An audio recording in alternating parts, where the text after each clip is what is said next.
来看新竹关西溪流长期受到污染，其中这凤山溪上严重，是因为水头有这电镀工厂长期以来拢伫咧排放废水。环境部对102年开始呢，含在地环保团体合作，伫咧新竹拢总查到49件的污染案件，罚金加起来有1600多万，其中上界严重的就是利环公司，拢总共罚450万，而且规定讲着爱投入上亿的资金换这废水处理的设备。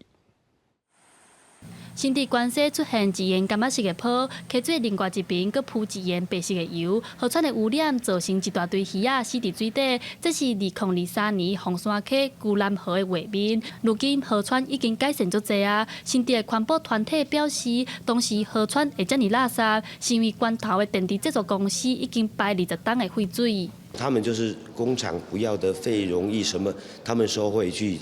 说要加工处理啊，有些就是。 方便行事，就是下大雨的时候，晚上就直接拖排到那个凤山溪啊。环境部表示，这间新竹的电池制作公司或者利环公司，这2年来已经互人罚450万的罚金。另外，环境部嘛规定，伊爱投入9亿的资金，改善废水处理设备。 其中有一家呢，